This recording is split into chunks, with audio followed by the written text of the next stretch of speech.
खुशी recording studio बलुआहा।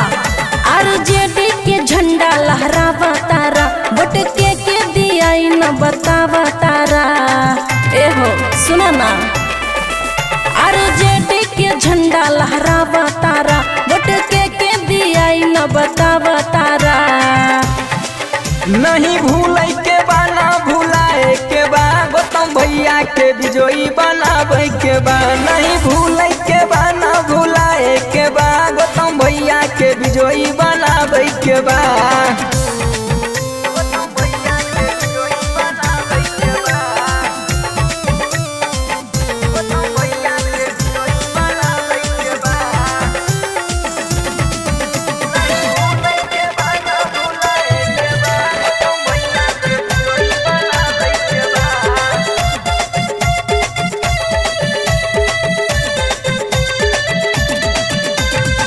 सुन ले बानी तेजस्वी के जहिया बनी सारा कार हो, सारी दुखवा दूर हो जाई, आगे बढ़ी बिहार हो। ए चचा सुन ला, सारी जनता एक भोइलबा अब की चुनाव में। लालटेन के चर्चा बाटे शहर गली गाँव में। चारू ओर लालू जी के लहर बाहो, हिल गइल गली गली शहर बाहो। सुना ना, चारू ओर लालू जी के लहर बाहो, हिल गइल गली गली शहर बाहो। नहीं भूले के बा ना भूलाए के बा, गौतम भैया के विजयी बनावे के बा। लालटेन पे बटन दबावे के बा, गौतम भैया के विजयी बनावे के बा।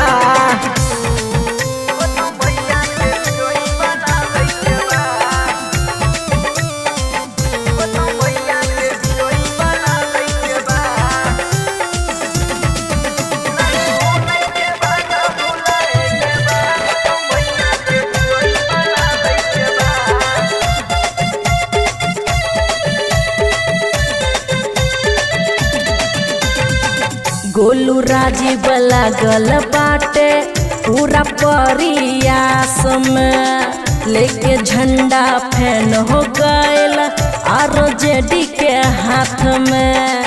बुझला कि ना बुझला? किंग सोनू नरेंद्र के बाटे इहे अब विचार हो, केहू के झांसा में आवे के नहीं के सुन अब की बार हो। दोसर पार्टी के दल नहीं गली हो, आरजेडी के लहर ही चली हो।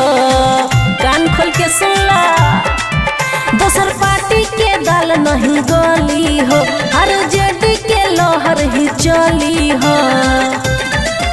नहीं भूले के बा ना भूलाए के बा, गौतम भैया के विजयी बनावे के बा। लालटेन पे बटन दबावे के बा, गौतम भैया के विजयी बनावे के बा।